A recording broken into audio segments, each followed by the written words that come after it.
Hi, Christine Crow here, and I really want to talk to you because I've just done a video, a live video about how I've built my coaching business through using YouTube, and I talked about my step-by-step guide. Now, I want to talk to you about being a coach, and I'm going to talk to you about the day in life of being a coach, a business coach.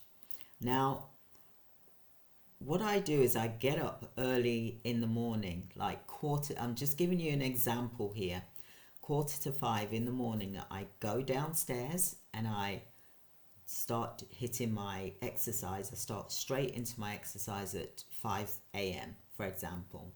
Then I then read my Bible. I then also do meditation. From there, I also read, I do something that's going to stimulate my brain, for example. And from that, I then go for a walk for an hour and a half each day. Okay? So then I then come back into my office. Obviously, I've shower, etc. And then come back into my office, see what meetings I've got, for example. I then write, I do my journaling about how my day is going to be and what I'm going to achieve today and what I'm going to do today. That is my focus for me to get my journal out and for me to write in my journal what I want to achieve today for my clients.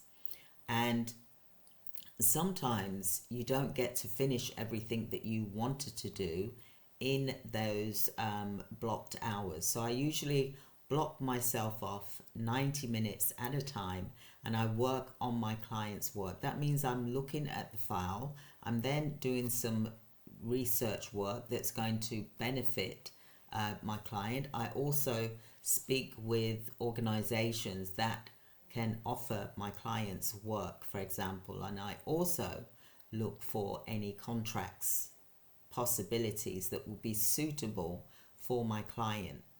Now, I don't go straight into my email first thing in the morning because I want to try and get a focus of where I am and where I've planned and how my day is going to be for my clients, for example.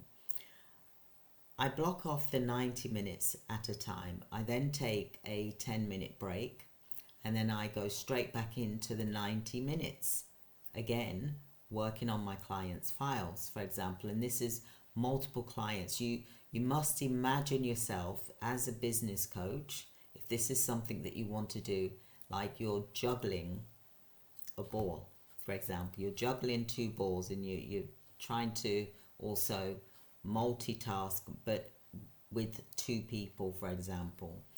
Whilst you're doing that, you are also making sure that you are focused and you are present and that you're mindful that you're there to work on the client's file. So you cannot get distracted on another client, otherwise that's going to affect the client's work that you're currently working on to a great disservice, for example. So I focus on the priority work. So I list out the priorities for the day that I'm going to achieve and what I need to achieve in the business, for example, and what I need to also give to my team members for them to achieve as well. Now, as each team member starts work, I also have a quick 15-minute meeting with them and talk to them about their roles for the day.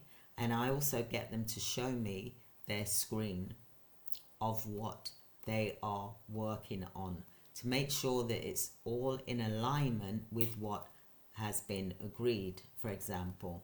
Now, you must bear in mind that as a coach, that even though something may look simple, once the work starts to happen, it can be longer than what you actually anticipated it to be. For whatever reason, there could be problems with trying to get a code because when you're working with clients' files, for example, you have to do verifications, and the client has to then send you a code so that you can then log in, for example, and they also know that you're working on their files, for example. But sometimes that can delay things because the client doesn't see the email, or they're not able to answer the phone at that particular time. So that can delay things by 30 minutes, sometimes an hour, for example, because of this verification, which is understandable, data protection, etc. So that is like sort of the first part of the day, for example. Then you meet with your social media team, for example, if you have a social media team, to make sure that they're working on the correct information and that you're in alignment with any programs that you've got going on, any promotions that you've got going on, and also what the content is going to be, for example, and what we need to focus on, so that the images are the correct images and it matches the content and the dates, etc. So things are done in the order of the calendar that you've got the activities for example. So that is the second thing. Then obviously there's also the sales team.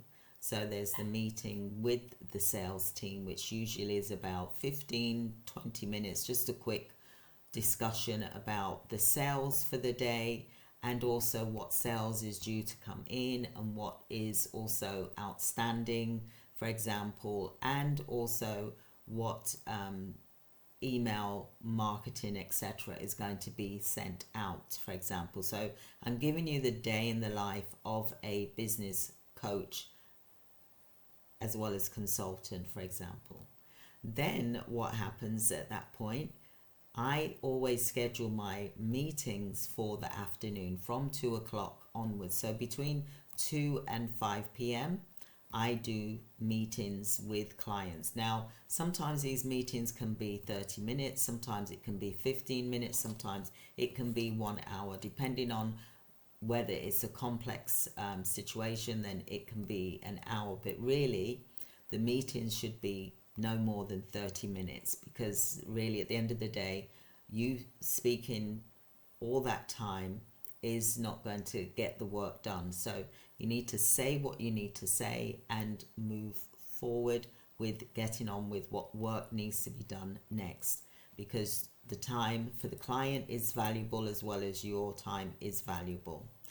Then the later part of the day is that you're giving the notes, the meeting notes, to the relevant department so that they can then send out the emails from the meetings that have been held, so that the client also knows what they need to do, as well as you also can see it on Asana to see what dates needs to be when it needs to be completed by.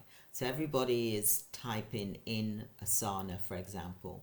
Now, each section does not have access to all of our data, for example. So it is blocked off at a certain point so that it protects the business, for example.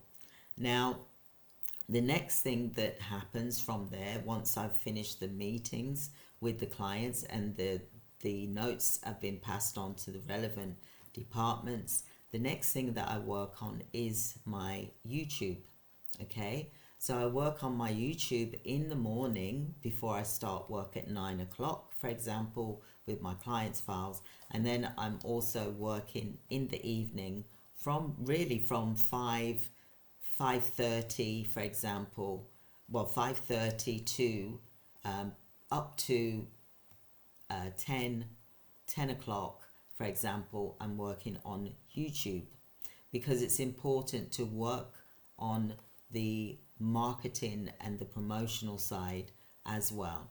And especially now with me doing this YouTube challenges, for example, for clients and for potential clients to look and learn the new updated information that I provide on YouTube. It's important as a consultant that you do that. So that is something that you are working really from 9 o'clock. You're really doing, to be honest with you, a consultant will quite easily do a 12-hour day. Just like you, if you're a nurse, you do a 12-hour shift, consultants can do a 12-hour day. Sometimes it could even be 14 hours, 14 hours. So that is the day in the life of a business consultant.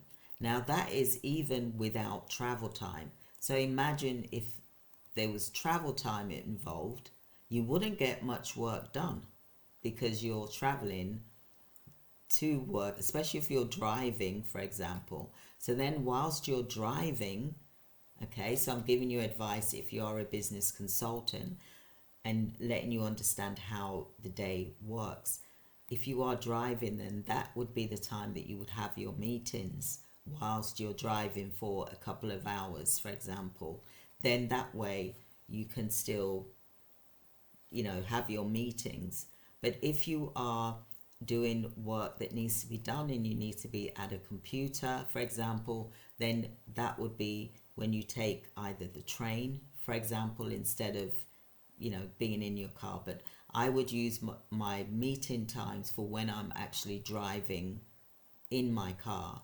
But it will be difficult to actually look at what needs to be done. So what I then do is I then rehearse and revise what work has been done, and it would be recorded. It would be a Teams meeting, be on my dashboard on my iPhone, for example, and it would be recorded. So I would press record, and then I would talk about what has been achieved and what's been done and what we're going to work on, for example, and what we need from the client. Now, the day in life of a business consultant, coach, for example, you also have to ask the client for work, because if you don't receive that work from the client, then you can't move forward with your work. So you're being held up because you're waiting for them to approve the work that you've sent to them, to say yes, that's fine, or this needs changing, for example. So sometimes there can be delays on that front because the client hasn't sent you the information, but yet they want a meeting with you when they haven't actually sent you the information, so that you can look at it ahead of time and revise. And you've also got to send the information to the client ahead of time so they've got time to read the notes, for example. That's very important as well. Now, sometimes with your clients, you give them information and they get on and they work with you, for example, and sometimes there could be a block for some reason, and you then need to find out why there is a block in the flow, for example. Is it down to you, or is it down to the client not doing their side of things? So that sometimes can cause a block as well. It could be that there's been a misunderstanding, or they haven't sent in what you've asked them to send in to you, or they've sent the wrong information to you and it's delayed things, for example. So the day in life of a business consultant coach, although it sounds glamorous and wonderful and everything, it is still a business, and every business has challenges. And I would be wrong for me to sit here and say that everything is 100% perfect all the time, because that is not the case, because we're human beings, we're not robots. Although we do have AI doing things as well for the company, for example, it still can cause delays, and that is due to miscommunication. So sometimes with your business as a business coach, You can meet delays. Some days things go wonderful and you think, wow, today was great, and some days you finish early, i.e., on time, 5 o'clock, but some days, majority of the days, you're doing just a bit over. So don't think that being a business coach is glamorous and it's sitting on the beach with a laptop. It's not like that. You are constantly working, especially when you first are starting out and it's just you in your business.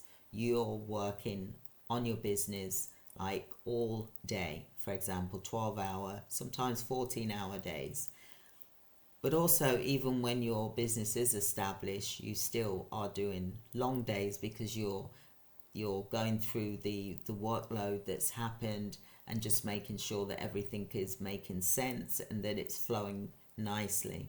Sometimes in the day of the life of a business coach, consultant, clients can expect things to be just like that, quick, fast.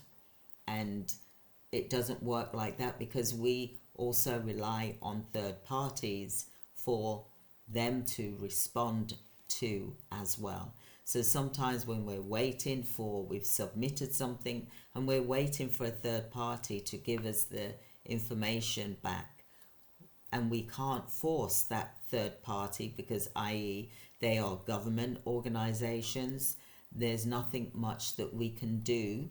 Yes, we can call them, but there's nothing much that we can do because we know that they're going to say, well, we'll get back to you when we've got the team ready to send that information to you. So I just wanted to briefly explain to you the day in life of a business coach, especially with the training that I did today, that, this is how things are with being your own boss, by being a coach, by being a business coach. Whether it's online, you're still working in your business, making sure that work is being done. But we cannot be rushing things, because if we rush things, then mistakes get taken. Just like a solicitor, they scrutinize, they scan, and they take their time and make sure that what is being put out is good. So I, as a business consultant, have to check the information, and so you have to make sure that you've got very good, clear vision so that you can see what is being done as well. So I wanted to drop this quick video and just to say to you, this is the day in life of a business coach, CEO, in spoken form. And I've got a link here. Like I said, if you're interested in being a business coach or consultant, then do click the link here and book a free 15-minute appointment to see whether you meet the application. There's no cost involved. We're looking for coaches, like I said. The more independent coaches that we have, the better for the business as well as for the coach, because it will be their business, because we are worldwide. We are worldwide, so we can serve more people being worldwide.